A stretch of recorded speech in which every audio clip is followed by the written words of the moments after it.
योग वशिष्ठ में कथा प्रसंग में हमने श्रवण किया था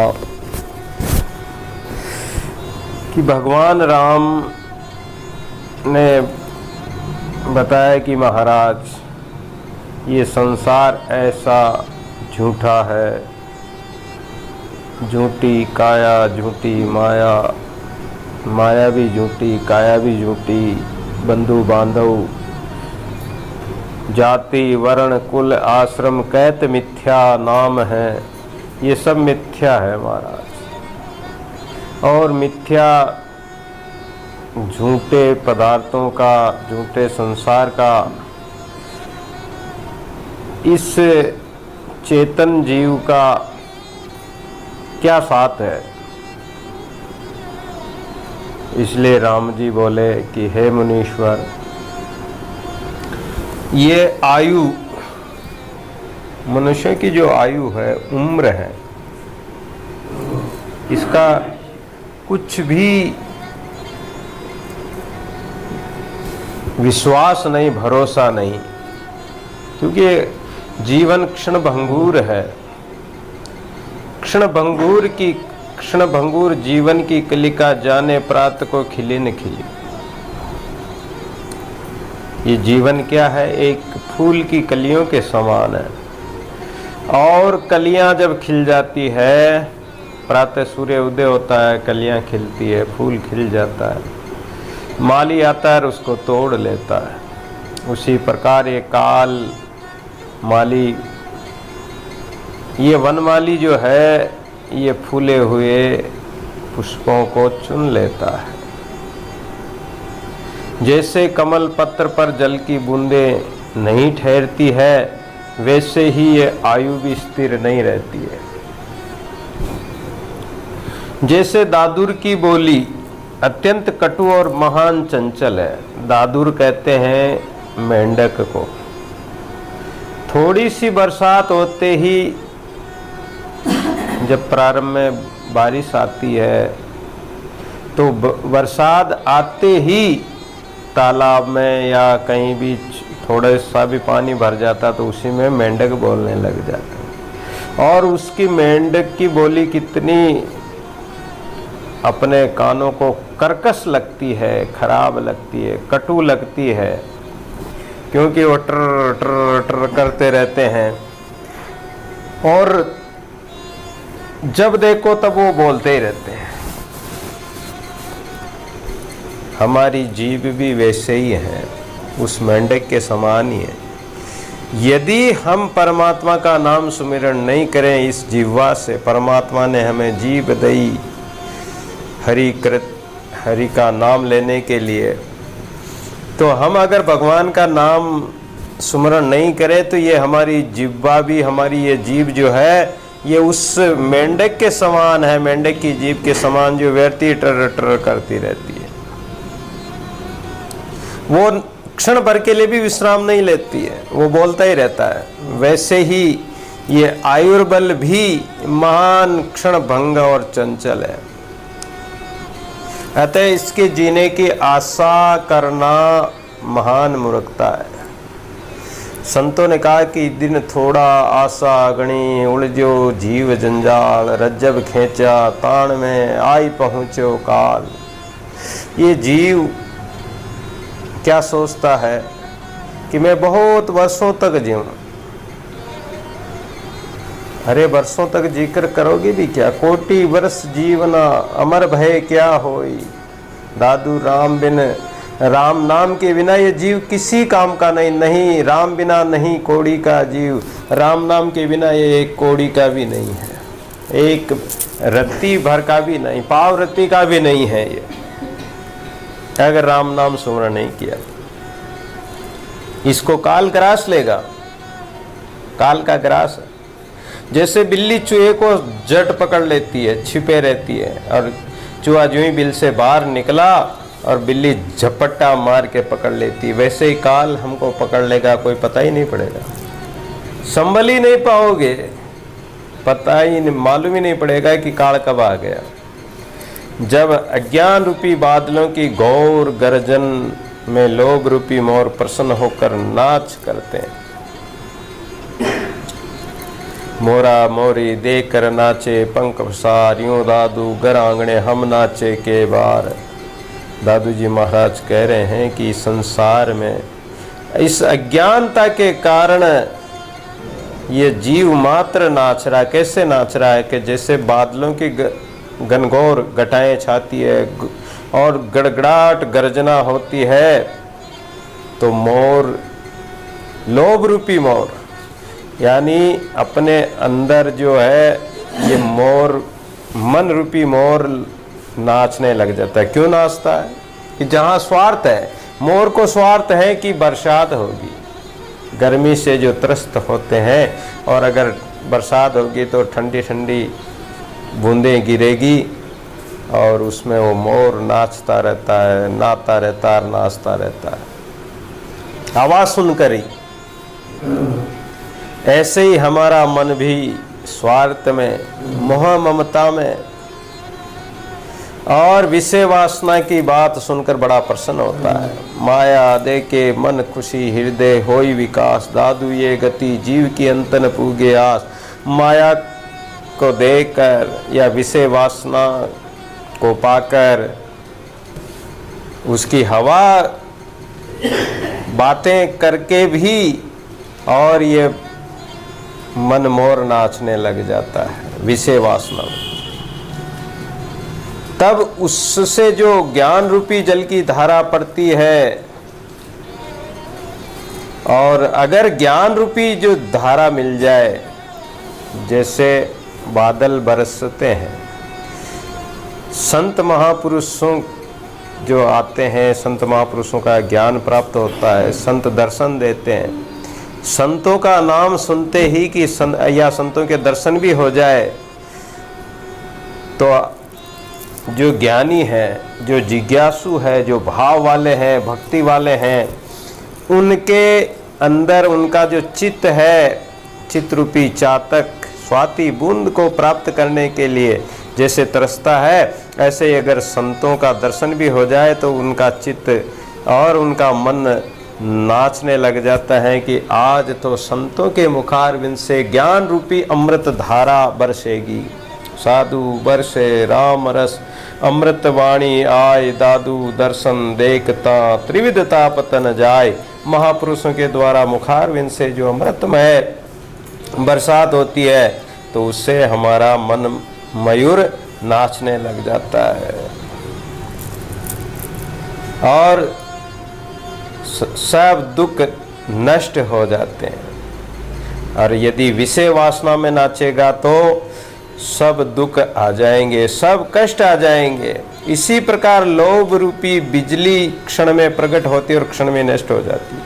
और जो लोभ में पड़ गए हैं तो उनकी तो क्या स्थिति होती है कि लोभ कुछ क्षण के लिए उसको शांति दे सकता है, उसके मन को थोड़ी देर के लिए उसको अच्छा लग सकता है, लेकिन ये लोभ कितनी देर ठहरेगा, ये संसार का सुख कितनी देर ठहरेगा। जैसे बिजली क्षण भर में प्रकट होती है और क्षण भर में नष्ट हो जाती है, उसी प्रकार ये लोभ है, ये विषय वासना है। फिर तो तृष्णा रूपी जाल में फंसे हुए इस जीव रूपी पक्षी को ऐसा घोर कष्ट मिलता है। तृष्णा के कारण ये जीव ऐसा फंसा हुआ है और उस तृष्णा के जाल में फंस जाता है तो उससे छूट भी नहीं पाता, उससे निकलना चाहे तो निकल भी नहीं सकता है। और उस लोभ के कारण इतने गहन उस दुखमय जंजाल में पड़ जाता है। कैसे पड़ता है कि जैसे कोई पक्षी जाल में फंस गया हो और उस पक्षी को कितना कष्ट होता है, वो निकल नहीं सकता, तड़फड़ाता है, हर प्रकार से चेष्टा करता है, लेकिन फिर भी नहीं निकल पाता है। और उस जाल में उसको क्या शांति मिलती है। इस प्रकार ये जीव अशांत होकर इस घोर जंजाल में पड़ा हुआ है। इस पर भी जगत मूर्खों को रमणीय भासता है, जाल में फंसा हुआ है, फिर भी ये जीव इस संसार के भोगों को प्रिय मानता है, विषय वासना इसको अच्छी लगती है। माया मीठी बोलनी, नई नई लागे पाए, दादू पैसे पेट में काट कलेजा खाए, और ये माया जो है इसको प्रिय लग रही है। परंतु ज्ञानी जन तो ऐसे हैं कि इस पृथ्वी को कौन कहे, उन्हें आकाश पाताल, इस पृथ्वी की क्या बात है, वो आकाश पाताल देवलोक भी नहीं चाहते, स्वर्ग भी नहीं चाहते। वो जानते हैं कि ये सब ब्रह्म मात्र है। जैसे चंद्रमा की कलंक कालिमा ने उसकी शोभा को नष्ट कर दिया, उसी प्रकार मेरे चित्त रूपी चंद्रमा में काम रूपी ऐसी कालिमा लगी हुई है कि उसकी प्रभुता और सुंदरता नष्ट हो गई। राम जी स्वयं कह रहे हैं कि जैसे चंद्रमा को कलंक लग गया, और वो भी विषय वासना के कारण, और जिसके कारण चंद्रमा का चेहरा काला हो गया। क्योंकि काले कारनामे किए, काले कर्म किए, तो कर्मों के कारण ही तो व्यक्ति दुखी होता है और कष्ट पाता है। तो चंद्रमा की शोभा नष्ट हो गई, उसी प्रकार मेरा चित्रूपी चंद्रमा भी वासना के कारण इसमें जो कालिमा लग गई है, ये कालिमा उसकी प्रभुता और सुंदरता नष्ट कर देता है। प्राणी मात्र कोई भी हो, यदि विषय वासना के प्रति जिसका लगाव है, तो उसका मन और तन काला ही होगा। क्योंकि जो मन कोयला तो तन कारा। यदि उसका मन में कालापन है, मन में विषय वासना काम क्रोध आदि की कालिमा है, वासना की कालिमा है, तो उसका तन भी काला ही होगा। और अगर मन निर्मल है तो शरीर चाहे काला भी हो, लेकिन उसका मन निर्मल होगा तो सब उसे परमात्मा रूप लगेंगे, प्रिय लगेंगे। संसार विषय वासना को वो त्याग देगा। शरीर से ही उसकी पहचान नहीं होती है, वासना मन की वासना से पहचान होती है।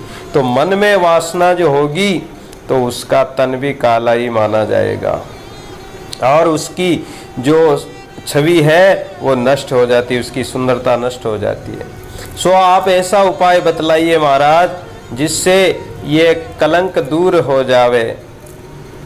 हे मुनि, ये मेरा चित्त बड़ा चंचल है, क्षण मात्र भी मन चंचल मेरो कयो न माने, दसों दिशा दोरावे रे, आवत जात बार नहीं लागे, बहुत भांति बोरावे रे। या मन को बरजत, इस मन को हम बहुत बरसते हैं, रोकते हैं, लेकिन ये मन तो मानता ही नहीं है, क्षण भर भी स्थिर नहीं रहता। सहजे सहज इस मन को स्थिर कैसे कीजिए रे। अब महाराज ने जवाब भी दे दिया कि अगर मन को स्थिर करना है तो ये जो विषयों में दौड़ता है उस विषयों से रोकना है। सहजे सहज साधु की संगति, संतों की, महापुरुषों की संगति, सत्संग के बिना ये मन, गीता में भी अर्जुन कहता महाराज ये मन ऐसा चंचल है कि जैसे वायु को रोकना दुष्कर है, या आकाश को मुट्ठी में लेना दुष्कर है, ऐसे ही ये मन है। ये मन बड़ा चंचल है, इसको वश में करना बहुत कठिन है। तो कैसे होगा? अभ्यासेन तू कौन वैराग्येन च तू कौन ते, अभ्यास और वैराग्य के द्वारा। और अभ्यास क्या है कि निरंतर ये विचार करो, जो राम सुखदास जी महाराज गीता में कहते हैं कि हे प्रभु मैं आपका हूँ। क्षण क्षण में कहते रहो, पल पल में कहते रहो कि हे प्रभु मैं आपका हूँ, हे प्रभु आप मेरे हो, आप मुझे भूल मत जाना। और अपने मन को भी कहो कि हे मेरे मन तू परमात्मा के नाम को मत भूल जाओ। ये निरंतर अभ्यास कि अहम ब्रह्मास्मि में ब्रह्म हूँ, परमात्मा का अंश हूँ, परमात्मा का स्वरूप हूँ, परमात्मा ही मेरे हैं, ये अभ्यास निरंतर बना रहे, परमात्मा का सुमरण चिंतन बना रहे। और वैराग्य, ब्रह्म भोग लो चहे सबन को त्याग। ब्रह्मलोक तक के भोगों का भी जो परित्याग कर दे, ऐसा जिसका तीव्र वैराग्य हो, वो शांति को प्राप्त हो सकते हैं। सहजे सहज साधु की संगति, तो ये मन संगति के बिना सीजेगा नहीं। संगति बिन सीजे नहीं कोटि करे जे कोई, दादू सदगुरु साधु बिन कब हूँ शुद्ध न होई। संत महापुरुषों की सत्संग के बिना, संगति के बिना ये मन कभी शुद्ध नहीं हो सकता है। और जब शुद्ध नहीं होगा, इसमें वासना होगी, तो वासना के लिए रात दिन दौड़ता रहेगा, और दौड़ने वाले को शांति कैसे मिल सकती है। इसलिए इसको आप वही उपाय कहिए जिससे कि ये मन रुक जाए। अन्यथा इस संसार रूपी वन में भोग रूपी ऐसे भयानक सर्पों का निवास है कि जिनके काटने से जीव का बचने का कोई उपाय नहीं है। ये सगनवन संसार तामे निर्भय हो रहा दादू मुक्त गवार, ये कायावन ऐसा सघन है, गहरा है, गंभीर है, जिसमें अनेक ऐसे भयानक जहरीले और हिंसक सांप, जीव जंतु, सींग, व्याघ्र इत्यादि है कि इस जीव को खाने को तैयार खड़े हैं। कैसे बचेगा? संसार की सारी क्रियाएं राग द्वेष से मिलती हुई है। जो भी क्रिया करते हैं ये जीव राग और द्वेष से ही करता है। किसी वस्तु में प्रियता है, राग है, और किसी से द्वेष है, और इसी प्रकार बरत रहा है। अतः आप वही उपाय बतलाए महाराज जिससे मुझ में राग द्वेष का प्रवेश न हो। कामहीन क्रोध जाके, लोभहीन मोह ताके, मदहीन मत्सरन कौन विकारो है। पापहीन पुण्य जाने, हर्षिने शोकाने, देहिते न्यारो है। निंदा ने प्रशंसा करे, रागहीन द्वेष धरे, लेनहीन द्वेन जाके कछु न पसारो है। सुंदर कहत ताकि अगम अगाध गति, ऐसो को साधु सो तो राम जी को प्यारो है। मुझ में तो ये राग द्वेष भरे पड़े हैं, लेकिन आप ऐसा उपाय बताइए, ऐसा उपाय कीजिए, ऐसी युक्ति दीजिए, ऐसा ज्ञान दीजिए कि ये मेरे राग द्वेष नष्ट हो जाए, मेरे अंदर ये राग द्वेष प्रवेश ही नहीं हो। अन्यथा इस मन की मनन शक्ति तो ऐसी प्रबल है कि वह किसी प्रकार भी दूर नहीं होती है। ये विषयों का मनन करने लग जाएगा। मनन तो परमात्मा का करना चाहिए, चिंतन परमात्मा का करना चाहिए, लेकिन ये चिंता संसार की करने लग जाता है। जब देखो हमारी वृत्तियां बाहर की ओर दौड़ती रहती है, सो इसकी निवृत्ति कैसे हो? ये मन इंद्रियां कैसे रुके? आप मुझे वहीं बतलाइए। यदि आप नहीं बताओगे तो मैं कैसे इनको रोकूंगा महाराज, और मैं तो कुछ जानता भी नहीं हूं। मैं तो यही जानता हूं कि सब कुछ त्याग कर अहंकार रहित होना ही श्रेष्ठ जीवन है। परंतु जब आप भी इसे स्वीकार करें, तब कहीं मेरा ये विचार, ये मेरी बातें आपके ज्ञान द्वारा ही दृढ़ होएगी। अन्यथा अपनी ही कोई युक्ति बतलाइए जिससे मैं उस कल्याण स्वरूप आत्म पद को प्राप्त हो जाऊं। जब तक आप नहीं बताएंगे तब तक निश्चय ही मैं न तो भोजन करूंगा, न स्नान करूंगा, न ही जलपान करूंगा, और किसी प्रकार की संपदा या ये राज्य या मुझे कुछ भी नहीं चाहिए, और केवल निरहंकारता को ही प्रधान मान कर रहूँगा। यानी केवल निरहंकार रहना है, और मैं जैसे पहले रह रहा था वैसे ही बैठा रहूँगा। फिर तो ये श्वास आते जाते ही आप क्षीण हो जाएंगे, और सर्वदा के लिए ये जीवन भी नष्ट हो जाएगा। ऐसी बात राम जी ने विश्वामित्र योग वशिष्ठ से कही। वाल्मीकि कहते हैं कि हे भरद्वाज, क्योंकि वाल्मीकि तो सुना रहे हैं भरद्वाज को, रघुकुल शिरोमणि रामचंद्र जी के ऐसा कहते ही सभा में सन्नाटा छा गया। लोग एक दूसरे का मुंह देखने लगे। किसी से कुछ कहते नहीं बना कि क्या कहें। राम जी की ऐसी युक्तिपूर्ण ज्ञानमय बातें सुनकर, ऐसे त्यागमय विचार सुनकर सब खड़े के खड़े रह गए। उनकी आंखें देखते ही देखते रह गई। अब क्या किया जाए, कुछ बोलना ही नहीं हो रहा, केवल नेत्रों से ही नेत्र मिलाकर रह गए। ऐसा प्रतीत हुआ मानो सभी निर्वासनिक हो गए। राम जी के द्वारा जो ज्ञानमय उपदेश सुना तो सब वासना से रहित हो गए। क्या बोले? तब महर्षि वशिष्ठ, वामदेव, विश्वामित्र आदि मुनि और अनेक ऋषिगण तथा अपने मंत्रियों सहित राजा दशरथ तथा जितने भी संत महंत इत्यादि महापुरुष वहाँ विराजमान थे, और माता कौशल्या, सुमित्रा, कैकेयी, सब राज परिवार के सदस्यगण, जितने भी वहाँ स्त्री पुरुष विद्यमान थे, सब के सब मौन हो गए। ऐसी युक्तिपूर्ण विचारधारा को सुनकर सब चुप हो गए। और बात भी सत्य है कि जब ज्ञान हो जाता है, जो गंभीर हो जाता है, जो ज्ञान में परिपूर्ण हो जाता, परिपक्व हो जाता, वो कुछ बोल नहीं सकता है। बोलेगा ही कैसे?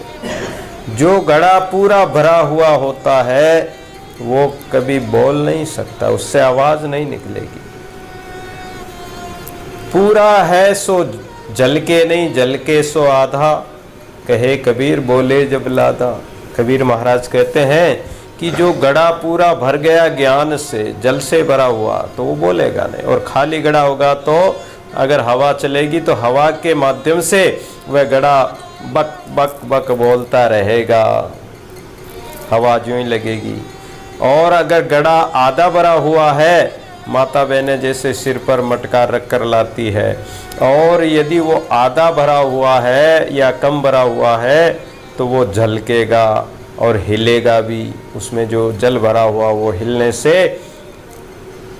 वो आवाज आएगी, और अगर फुल भरा हुआ है तो वो स्थिर रहेगा। तो ऐसे ही जो परिपूर्ण है, परिपक्व है, वो गंभीर हो जाते हैं, वो बोलते नहीं है। मौन गए ते बावरे, बोले खरे सयान, सहजे राते राम सो दादू सोई सयान। दादू जी महाराज भी कहते हैं कि मौन धारण कर लेना। मौन धारण क्या है? केवल बोलना ही, बोलना नहीं, यही मौन नहीं है। मौन का मतलब यह है कि कम से कम आवश्यकता अनुसार और सार्थक सार बात ही बोले, व्यर्थ बके नहीं। क्योंकि दादू बहुत न बोलिए वायुभूत हो जाए, ज़्यादा बोलेंगे तो वायुभूत हो जाते हैं, बक बक करने वाला विवादी हो जाते हैं, तो वो भी कोई सार्थक नहीं है। इसलिए जो ज्ञानी हो गए, ज्ञान जिनमें आ गया, वो मौन हो जाते हैं। यहाँ तक कि पिंजरे के पालतू पक्षी भी, जहाँ वहाँ तोते आदि थे, तो वो भी क्षण मात्र के लिए अपना बोलना बंद कर गए। तोता बहुत बोलता है, बोलता ही रहता है, लेकिन उस समय तो वो भी चुप हो गए, वो भी मौन हो गए। वाटिका से पशु भी मौन हो गए। निकटवर्ती और आकाश में उड़ने वाले पक्षी ने भी मौन धारण कर लिया। देवता, सिद्ध, गंधर्व, विद्याधर और किन्नर सब धन्य हो, धन्य हो, जय हो, जय हो, ऐसे शब्द कहते हुए रंग बिरंगे फूलों की वर्षा करने लगे आकाश से, मानो मोतियों की मालाएं और मक्खन के जैसे गोले ही गिर रहे हों। कहाँ तक कहे पुष्पों की वह सुंदर वर्षा कहीं नहीं जाती। फूलों पर भंवरे मंडराने लगे, चारों ओर अद्भुत सुगंध फैल गई। सब नमस्कार नमस्कार या नमो नमः कहने लगे। क्योंकि राम जी थे ही ऐसे, और राम जी तो वैसे भी अवतार थे, और उनके मुखारविंद से ये अमृतमय वचनों को सुनकर सब के सब दंग रह गए। उसी समय देवताओं ने आकाशवाणी की कि हे कमल नेत्र राम, कमल के समान जिनके नेत्र हो। कमल कितना सुंदर लगता है, कमल नयन, कमल नेत्र, कमल लोचन। लोचन भी आँखों को ही कहते हैं, नेत्र भी आँखों को ही कहते हैं। तो राम जी की आँखें ऐसी सुंदर कमल के समान। हे रघुकुल शिरोमणि राम, आप धन्य हो, धन्य हो। आपने अपना ये बड़ा ही श्रेष्ठ स्थान नियत किया है। हे कमल नयन रघुवंशी, आपने ये जैसा श्रेष्ठ वचन कहा है वैसा अब तक हमने कभी नहीं सुना है। आपके इन अमृतमय वचनों ने हमारे देवतापन का अभिमान ही नष्ट कर दिया। देवताओं को भी अभिमान होता है, वासना होती है, इसी कारण तो देवता लोग भी वापस इस मृत्युलोक में आते हैं। वासना के कारण ही जीव का जन्म होता है। तो देवता कहने लगे कि हमारा अभिमान भी नष्ट हो गया और अब हमारी बुद्धि भी परिपूर्ण हो गई है। हे रघुकुल के सूर्य, आपने जैसे वचन कहे हैं वैसे वचन तो हमारे गुरु बृहस्पति महाराज ने भी अब तक नहीं कहे थे। देवताओं के गुरु बृहस्पति जी महाराज है, वो भी ऐसे वचन नहीं कह सकते हैं। आपके वचन तो परम आनंद देने वाले हैं, इसलिए महाराज आपको बारंबार धन्यवाद धन्यवाद है। वाल्मीकि कहने लगे कि हे भरद्वाज, देवताओं की इस वाणी ने राजा दशरथ सहित उस समस्त मुनि मंडली को आश्चर्यचकित कर दिया। देवताओं की वाणी भी वही सुन सकते हैं जिनका मन स्थिर होता है। अभी बताया था कि सब मौन हो गए, और जब मौन हो जाओगे, बाहर की अगर वाणी को सुनोगे तो अंतर की वाणी नहीं सुन पाओगे। जब तक बहिर्मुखी वृत्ति है, हमारी जो वृत्ति बाहर घूम रही है, हमारी इंद्रियां बाहर दौड़ रही है, आंखें बाहर देख रही है, इंद्रियां बाहर के स्वाद में खाटे मीठे चरपरे में लगी हुई है, मन संसार के मनन में लगा हुआ, चित्त संसार की चिंता में लगा हुआ है, तब तक अंदर जो विराजमान जो परमात्मा है उनकी वाणी को हम नहीं सुन सकेंगे। यहाँ तक कि देवताओं की वाणी भी नहीं सुन सकेंगे, जबकि परमात्मा की वाणी सुनना तो बहुत कठिन है, बहुत दुर्लभ है। कठिन तो क्या, असंभव तो कुछ भी नहीं है, लेकिन देवताओं की वाणी भी नहीं सुन सकते। यहाँ तक कहते हैं, जो साधक संजीवनी गीता है उसमें भी और तत्व चिंतामणि में भी संतों ने कहा है कि जो हरे राम नाम का मंत्र जपते हैं, हरे राम राम राम हरे हरे, हरे कृष्ण कृष्ण कृष्ण हरे हरे, इस मंत्र को यदि कोई 6 महीने तक लगातार जप ले, 6 महीने तक, हम 6 महीने में आधा समय तो हमारा सोने में चला जाता, तो 3 महीने रह गए, फिर खाने कमाने में, भोगों में, बातों में ही चला जाता, तो हम कहाँ जपते हैं। लेकिन 6 महीने इसलिए बताए कि 6 महीने के समय के अनुसार जितने 6 महीने के घंटे होते हैं, मिनट होते हैं, उसके अनुसार आप जीवन में 6 महीने तक अगर लगातार भगवान का भजन कर ले, जैसे आज आपने 3 घंटे ही भजन किया, तो 3 घंटे के हिसाब से 6 महीने कब के घंटे पूरे कब होंगे उस हिसाब से जोड़ लो। और अगर 6 महीने लगातार इस षोडशाक्षर मंत्र यानी 16 अक्षरों का जो ये मंत्र है, महामंत्र कहा गया है, इस मंत्र का यदि कोई जाप कर ले और इसका सुमरण करते रहें, तो 6 महीनों में जो ये विमान घूमते हैं देवताओं के, वो देवताओं के विमान दिखने लग जाएंगे, देवताओं की आवाज़ सुनने लग जाओगे, और उनको आकाशवाणी से देवताओं की भाषा भी समझ में आ जाएगी। ऐसा राम सुखदास जी महाराज ने गारंटी के साथ कहा है कि ये हम मतलब तुलसीदास जी ने, संतों सभी महापुरुषों ने कहा है कि अगर कोई लगातार इस प्रकार भजन करे तो जैसे दादू जी महाराज ने कहा कि पहली श्रवण, द्वितीय रसन, तृतीय हृदय गाय, चतुर्थी चेतन भया तो रोम रोम ल्यो लाए। अगर इस प्रकार सुमरण किया जाए, मुख के द्वारा हम राम नाम सुमरण करते हैं और इसका सुमरण किया जाए तो 4 मास जिह्वा रटे। अगर 4 महीने जिह्वा से हम राम नाम रटते हैं, अब 4 मास का 4 महीने का जितने घंटे होते हैं उसके हिसाब से गणना करनी पड़ेगी, उतना ही भजन करे और तन मन से चित्त लगा कर एकाग्रवृत्ति से अगर भजन किया जाए, 4 मास जिह्वा से रटे और 8 मास कंठ से, जब कंठ में उतर जाता राम नाम, फिर मुख से बोलने की जरूरत ही नहीं पड़ती है, मुख की हाजत ना है, फिर तो मुख से बोलने की जरूरत नहीं पड़ेगी, अपने आप ही कंठ से राम राम होने लग जाएगा, रंकार होने लग जाएगी।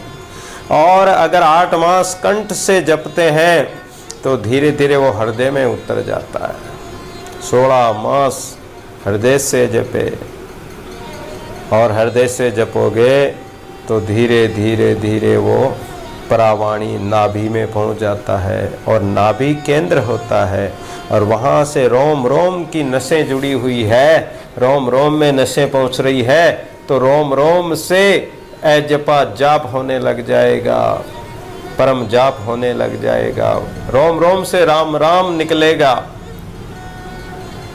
और राम नाम निकलने से रोम रोम से राम राम होने लग जाएगा। तो जब ऐसा होने लग जाए तो देवताओं की वाणी क्या, अपने अंदर जो परमात्मा की अनहद नाद रूपी वाणी बज रही है, 10 प्रकार की वाणी बजती है, अनहद नाद अनहद बाजे बाजे अमरापुरी निवास, ज्योति स्वरूपी जगमगे कोई निरके निज दास, वो हमारे अंदर ही अनहद वाणी बज रही है, उसको भी सुन सकते हैं। लेकिन यह जब होगा कि ऐसा साधन भजन सुमरण किया जाए तो देवताओं की वाणी सुनकर सब राजा दशरथ सहित सब मुनि मंडली सब चकित हो गए। राम के प्रभुत्व और उनकी जिज्ञासा ने मानो सबके अंतःकरण में अपना स्थान बना लिया। लोग सावधान होकर मुनीश्वर विश्वामित्र और वशिष्ठ आदि के और उनके उपदेश की प्रतीक्षा करने लगे। ऋषि मुनि तपस्वी बहुत सारे उपस्थित हो गए। समय और योग की महिमा होती, कोई समय होता है जिस समय में बहुत सारे संत महापुरुष इकट्ठे हो जाते हैं, सत्संग का वातावरण बन जाता है और संत महापुरुषों का ज्ञान उपदेश प्राप्त होता है। समय आते क्या नहीं हो जाता है, जब समय आता तो सब कुछ मिल जाता है, संयोग बनता है परमात्मा का। सत्संग भी बड़े भाग मानुष तन पावा, सुर दुर्लभ सदग्रंथन गावा, बड़े भाग से तो ये मनुष्य जन्म मिलता है और कोई पुण्य का संयोग बनता है, कोई कर्मों का संयोग बनता है कि हमें संत महापुरुषों के दर्शन होते हैं, संतों का सत्संग प्राप्त होता है, तो ये समय की बात होती है। एक घड़ी में ही वहाँ व्यास, नारद, वामदेव, दुर्वासा, पुलह, पुलस्त्य, बृहस्पति के पिता अंगिरा और भृगु आदि समस्त ऋषि गण वहाँ पहुँच गए और अद्भुत संतों का सत्संग समारोह चलने लगा। पारस्परिक सब महापुरुष आपस में दंडवत प्रणाम करके और राजा रानी इत्यादि सबने महापुरुषों के चरण प्रक्षालन करके चरण धोकर और चरणामृत लिया, अपने महल में छिड़का। राजा दशरथ आनंदित हो गए, सबको यथा योग्य आसन दिया गया। ऋषियों के बड़े ही विचित्र वेश थे। अब महापुरुषों के संत महापुरुष जंगलों में रहते थे, त्याग तपस्या से रहते थे, कोई भस्मी लगाता, कोई क्या करता, किसी किसी के लंबी जटाएं हैं तो कोई जटाओं का मुकुट बना रखा है, किसी के गले में रुद्राक्ष की माला है तो कोई मोतियों की माला पहन रखी है, किसी के हाथ में कमंडल था तो किसी के हाथ में केवल मृगछाला ही है, शोभायमान हो रही है। कोई सुंदर वस्त्र पहने हुए था तो कोई कटी कोपिन को ही धारण किए हुए था। उनमें कोई ऐसे भी थे जो कटी में स्वर्ण की जंजीर पहने थे, कोई राजऋषि थे तो कोई सात्विकी थे, परंतु सब के सब विद्वान और महान वेद पाठी थे। वेद व्यास जी के वेश का तो कहना ही क्या है। उस श्याम मूर्ति पर तो नाना रंग से रंजित वस्त्र ऐसा शोभायमान लग रहा था माना तारागणों में महाश्याम घटा आ गई है। जैसे आकाश में अंधेरा, जो अंधेरे में तारे दिखाई देते हैं और उसमें कहीं कहीं अंधेरे में जो तारे चमकते हैं, ऐसे वो व्यास जी के शरीर पर वस्त्र आदि लग रहे थे। इस प्रकार सभी मुनीश्वर एक से एक बड़े पुरुषार्थी यानी पुरुषार्थ करने वाले, परिश्रम करने वाले, साधना करने वाले ऐसे तेजस्वी संत महापुरुष थे, ऋषि मुनि थे। जब इस प्रकार सब लोग यथा योग्य और आसन पर विराजमान हो गए, तब विश्व विमोहन राम अत्यंत दीन भाव से हाथ जोड़कर खड़े होकर सबकी पूजा करने लगे। जब परमात्मा गो द्विज धेनु मनुज हित मनुज लीन अवतार, भगवान राम जो है अवतार लेकर आए। क्यों आए? गो द्विज, गो यानी गाय, ब्राह्मण, साधु, संत और सज्जन महापुरुषों की रक्षा के लिए ही परमात्मा अवतार लेते हैं, अवतार लेकर आए थे। और वो ही राम उन ऋषि मुनियों के चरण धो रहे हैं, उनकी पूजा कर रहे हैं। तब सबसे पहले नारद जी बोले कि हे राम जी, धन्य है तुम्हारा ज्ञान असीम है। तुमने जो ये वैराग्य के वचन कहे हैं उससे सभी लोग बड़े प्रसन्न हो गए हैं, उनकी आत्मा प्रसन्न हो गई, क्योंकि तुम्हारे ये वचन सर्वथा ही कल्याणकारक और परम ज्ञान के कारण है। सो हे राम जी, तुम हमको बड़े उदारात्मा और बुद्धिमान प्रतीत होते हो। तुम्हारी जैसी और तुम्हारे जैसा उज्जवल पात्र तो हमारे जैसे साधु और तपस्वियों में भी कोई विरला ही होता है। राम के समान कौन हो सकता है? कौन पटंतर दीजे दूजा नोई कोई, राम श्री का राम है सुमिरिया सुख। राम के पटंतर यानी राम के बराबर कौन हो सकता है? राम के समान तो राम ही है। लेकिन संत महापुरुष, कोई कोई विरले संत महापुरुष भी उनके तपस्वी साधु ऐसे हो सकते हैं। ठीक है, जितने मनुष्य हैं और जितने पशु पक्षी है, जानवर है, सब में महाराज आपका ही प्रेम है, आपकी सत्ता है। और जीव मात्र संसार के जो प्राणी हैं, इनको तो संसार के विषयों से ही फुर्सत नहीं है। ये संसार के विषयों से पार होना ही नहीं चाहते हैं। पर वास्तव में वही मनुष्य है जो पुरुषार्थ यानी यत्न करके और मुक्त होने की चेष्टा करे, लेकिन उनमें कोई विरले ही होते हैं। जैसे वृक्ष तो अनेक होते हैं, चंदन के वृक्ष तो कोई विरला ही मिलता है। जंगल में देखो तो अनेक प्रकार के वृक्ष पौधे, पेड़ पौधे मिल जाएंगे, लेकिन चंदन थोड़ी मिलेगा। इसी प्रकार शरीरधारी मनुष्य तो बहुत है, पर कोई विरले ही निकलते हैं जो पुरुषार्थ करके और जिज्ञासा करके और आत्मज्ञान प्राप्त करते हैं।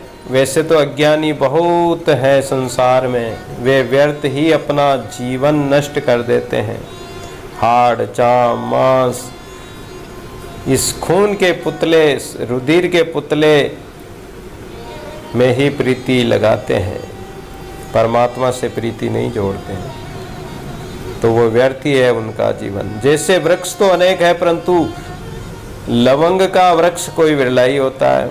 इसी प्रकार मनुष्य तो सभी हैं, दिखाई देते हैं, लेकिन जिनमें मानवता आ जाए वो तो कोई थोड़े ही कहे जाते हैं। सो निश्चय तुम्हारी ऐसी तेल बुद्धि है कि तुम्हें थोड़ा उपदेश भी यथेष्ट हो गया।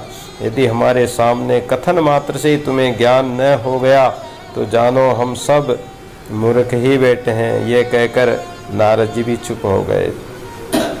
बुद्धि होती है, एक तो तेलीय बुद्धि होती है, एक चमड़ीय बुद्धि होती है। अब जैसे तेल की बुद्धि है, तेल को ऊपर से गिराओ तो वो एक धार गिरता है, वो धार टूटती नहीं है। और इसी प्रकार हमारी सुरती टूटे नहीं, हमारा ज्ञान, हमारे विचार सदा एक परमात्मा के ज्ञान ध्यान में ही लगे रहें। और तेलीय बुद्धि ऐसी भी होती है कि जैसे किसी मटके के तेल लगा लो, लग जाए, या तेल का मटका ही हो, तो तेलीय वो तेल चिपका होने के कारण उस पर कीटा चिपकता ही जाएगा। अगर जैसे सादा बर्तन हो तो उस पर मिट्टी या कुछ भी डालो तो वो ढल जाएगा, जैसे पानी डाल दो तो वो उसको उंधा कर दो तो वो सारा गिर जाएगा, उसके चिपकेगा नहीं। या कोई मिट्टी डालो तो भी उसको उंधा कर दो या हिला दो तो वो सारी जड़ जाएगी। लेकिन अगर तेलीय बुद्धि है, तेल का गड़ा है, चिकना है, तो उस पे वो कीटा लगेगा ही लगेगा। तो बुद्धि को ऐसी उपमा दी है कि ऐसी बुद्धि होनी चाहिए जिसमें हर एक ज्ञान को ग्रहण कर ले, ग्रहण करने वाली बुद्धि होती है। तो वाल्मीकि जी बोले कि हे भरद्वाज, जब इस प्रकार कहकर नारद जी चुप हो गए तब महामुनि विश्वामित्र जी बोले कि हे ज्ञानियों में श्रेष्ठ राम जी, जो कुछ भी जानने के योग्य था सो तो तुम में विद्यमान है, इससे अब तुम्हें और कुछ जानना नहीं है। विश्वामित्र कहने लगे कि अब तुम्हें जानना क्या बाकी रहा, सब कुछ तो तुम्हारे अंदर है। हाँ, उसमें विश्राम पाने के लिए थोड़े मार्जन की आवश्यकता अवश्य है। प्राणी मात्र के अंदर परमात्मा निवास करता है और प्राणी मात्र के अंदर ज्ञान भी है, लेकिन उस ज्ञान को धारण करना, समय पर उस ज्ञान को उपयोग ले लेना, ये बहुत बड़ी बात होती है। ज्ञान सबके पास है, कीड़ी कुंजर आदि दे ना इन कोई अजान। महाराज कहते हैं कि कीड़ी से हाथी तक कोई भी अज्ञानी नहीं है, ज्ञान सब में है। लेकिन समय आने पर वो ज्ञान को काम नहीं लेते तो फिर वो किस काम का है।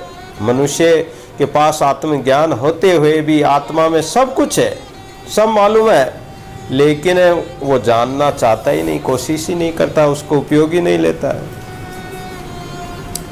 फिर तो अगर उसका मार्जन कर लिया जाए, उसको सुधार कर लिया जाए, उसको काम में ले लिया जाए। जैसे कोई बर्तन होता है और बरसात में देखते हैं कि बर्तन पर काई छा जाती है, पीतल का हो तो उस पर वो फंजई, या लोहा का है तो जंग लग जाता है। पीतल हो, तांबा हो, उस पर कुछ न कुछ ये बरसात में जमी जाता है, बरसात के कारण। अगर उसको माज लिया जाए, राख से साफ कर लिया जाए तो वो हट जाता है, बर्तन चमकने लग जाता है। ऐसे ही हमारे अंदर, हमारे जो अंतःकरण में मन के ऊपर काई छा जाती है, माया की, मोह ममता की काई आ जाती है, आवरण छा जाता है। तो ज्ञान के द्वारा इसको साफ करना पड़ता है। ज्ञान कौन देते हैं? गुरु देते हैं। गुरु बिन ज्ञान नाई, गुरु बिन ध्यान नाई, गुरु बिना आत्म विचार ना ले तू है। गुरु के बिना ज्ञान आ नहीं सकता है। तो गुरु क्या करते हैं? अंजन डाल देते हैं और हमारे तन मन को चमका देते हैं। वैसे ही तुम्हारा ज्ञान स्पष्ट हो जाएगा। इससे कुछ ही उपदेश की आवश्यकता है। क्यों, जैसे कपड़ा गंदा हो जाए तो कौन धोता है? धोबी धोता है और वो कपड़ा उज्जवल हो जाता है। तो गुरु भी धोबी बनकर हमारे तन मन को धोते हैं। गुरु धोबी शिष कपड़ा, साबुन सिरजनहार, सूरत शिला पे दे फटकारो, रंग निकले अपरंपार, ऐसे गुरुदेव होते हैं। तो केवल थोड़ा सा जागरण करने की आवश्यकता है, चेतन करने की आवश्यकता है। और ये चेतन कौन करते हैं? जो स्वयं चेतन हो। तो इसलिए तुम चिंता मत करो, हम सभी ऋषि तुम्हारी हित कामना के लिए यहाँ मौजूद हैं। हे राम जी, तुम्हारे समान इन भगवान वेदव्यास जी के पुत्र सुखदेव जी भी हो चुके हैं। अब एक यहाँ शंका भी हो सकती है कि राम जी तो त्रेता में हुए थे और सुखदेव जी तो द्वापर में हुए हैं। जब द्वापर में हुए हैं उस समय कहाँ तो राम जी थे, और या कह रहे हैं कि इस भगवान वेदव्यास जी के पुत्र सुखदेव जी भी हो चुके हैं। अब ये कैसे संभव हो सकता है? तो इसमें अलग अलग कल्प की कथाएं हैं, न जाने किस कल्प में राम जी पहले हो बाद में हो गए और सुखदेव जी व्यास जी पहले हो गए। तो अलग अलग कल्पों की, अलग अलग पुराणों की, शास्त्रों की जो कथाएं हैं उनमें कहीं कहीं ऐसा विरोधाभास भी आ जाता है या समय काल का भी ये फर्क आ जाता है। तो वे भी बड़ी कुशाग्र बुद्धि वाले हुए हैं सुखदेव जी, और उन्होंने भी जानने की सभी बातों को जान लिया था, पर विश्राम के निमित्त उन्हें भी थोड़े उपदेश की आवश्यकता थी। सो जो ही समय आया कि वे विश्राम को प्राप्त कर शांतिमान हो गए। विश्वामित्र जी के ऐसा कहने पर राम जी ने पूछा कि हे मुनीश्वर, सुखदेव जी कौन थे और उनकी बुद्धि कैसी थी और उन्हें कैसे शांति प्राप्त हुई? विश्वामित्र जी ने कहा कि हे राम जी, ये भगवान वेदव्यास जी जो आपके पिता राजा दशरथ के बगल में सोने के सिंहासन पर विराजमान है और जिनका सूर्य के समान प्रकाश है, इन्हीं के पुत्र का नाम सुखदेव था। और ये सुखदेव जी सर्वशास्त्र वेता और सत्यासत्य को जानने वाले थे। सत्य और असत्य। विवेक चूड़ामणि में एक श्लोक आया है कि जो सत्य और असत्य का विवेक करना जानता हो वही हंस ज्ञानी है। हंस ज्ञानी सो भला अंतर राखे एक, विस्मय अमृत काल ले दादू बड़ा विवेक। यही सबसे बड़ा ज्ञान है कि जो सत्य क्या है, असत्य संसार है, सत्य परमात्मा है, इसको जो जान जाए। तो ये सुखदेव जी ऐसे जानकार थे, किंतु उसमें ये एक बहुत बड़ा दोष आ गया था कि वह प्रतिक्षण संकल्प विकल्प करते ही रहते थे और उन संकल्प विकल्पों में इतने व्यग्र हो गए कि इस परमानंद रूप आत्मा में उसे नाम मात्र को भी शांति प्राप्त नहीं हो रही थी, और सर्वज्ञानी होते हुए भी उसे संकल्प विकल्प उस परम आनंद से वंचित कर देते थे, उस आनंद को प्राप्त नहीं होने देते थे। जिसका मन चंचल है, चंचल चौदिसी जात है, ये मन अगर चंचल रहेगा तो ये दसों दिशाओं में, चारों दिशाओं में दौड़ता रहेगा, और मन जब भूत की तरह दौड़ता रहेगा तो फिर शांति कैसे मिलेगी, आनंद कैसे मिलेगा? मन जब तक शांत नहीं हो जाता तब तक परमानंद प्राप्त नहीं होता है। तो ये जहाँ जाता है वहाँ इसको आनंद नहीं मिलता है। तब एक दिन वह अत्यंत व्याकुल होकर सुमेरु पर्वत की कंदरा में इन व्यास जी के पास पहुँचे। व्यास जी ने पूछा, कहो क्या बात है? तब सुखदेव इन महात्मा के चरणों पर गिरकर बोले कि हे पिता, अवस्था को मत पूछिए, हृदय तो मेरा इतना चंचल हो रहा है और नाम मात्र को भी मेरे मन को शांति नहीं प्राप्त हो रही है। जब देखो ये भ्रमात्मक संसार कष्ट ही देता है, ये संसार में मन भ्रमता रहता है। इसलिए हे भगवान, इससे किस प्रकार इस मन को रोका जाए? हे राम जी, सुखदेव के ऐसा कहने पर व्यास जी ने उसी क्षण उसे उपदेश दिया, परंतु उस पर भी सुखदेव की शंका नष्ट नहीं हुई और बोला, महाराज आप ये क्या कह रहे हैं, ये तो मैं भी जानता हूँ, इससे मुझे शांति नहीं मिल सकती। सुखदेव के इस कथन से व्यास जी चिंतित हो गए, किंतु इन त्रिकालदर्शी से कुछ भी छिपा हुआ नहीं था। व्यास जी महाराज तो त्रिकालदर्शी थे। इन्होंने ध्यान पूर्वक देखा तो ज्ञात हुआ कि यहाँ पिता पुत्र का संबंध बाधक है। जैसे अपना बच्चा होता है, अपने बच्चे को अपन भी पढ़ा सकते हैं, लेकिन वो बच्चा अपने से नहीं पढ़ेगा, माँ बाप से नहीं पढ़ सकता, क्योंकि माँ बाप का प्रेम बीच में आ जाता है, माँ बाप का मोह बीच में आ जाता है, बच्चे के और पिता के बीच में, माता पिता के बीच में आ जाता, नहीं पढ़ सकता। तो गुरु के पास भेजना पड़ता है। व्यास जी ने देखा कि ये मेरा पुत्र है और पुत्र पिता का संबंध होने के कारण मैं कोई उपदेश देता हूँ तो इसको वो धारण भी नहीं करेगा, ये मानेगा भी नहीं, इसे महाराज जनक के पास भेजना चाहिए। तो व्यास जी महाराज अपने पुत्र सुखदेव जी को ज्ञान देने के लिए और उस ज्ञान को दृढ़ करवाने के लिए, क्योंकि ज्ञान तो सुखदेव जी में कोई कम नहीं था, लेकिन वो दृढ़ता से धारण नहीं कर पा रहे थे, निश्चय नहीं कर पा रहे थे। तो ये संत महापुरुष ही हमें, गुरुजन ही हमें निश्चय कराते हैं, और वो संतों का निश्चय किया हुआ ज्ञान, उनका जो दृढ़ ज्ञान है और वो उसी में जो धारण किया हुआ ज्ञान है, उस ज्ञान के द्वारा ही जीव मुक्त हो सकता है। इसलिए व्यास जी महाराज ने ऐसा विचार करके और राजा जनक के पास सुखदेव जी को भेज दिया। इस प्रकार योग वशिष्ठ की कथा में हमने श्रवण किया है, और व्यास जी महाराज सुखदेव जी को जनक जी के पास भेजा, तो सुखदेव जी जनक जी के पास जाएंगे और जनक जी उनकी परीक्षा लेंगे और उनको अद्भुत ज्ञान द्वारा अनुभव कराएंगे। ये आगे की कथा श्रवण करेंगे। सत्य राम साक्षी सर्वाधार,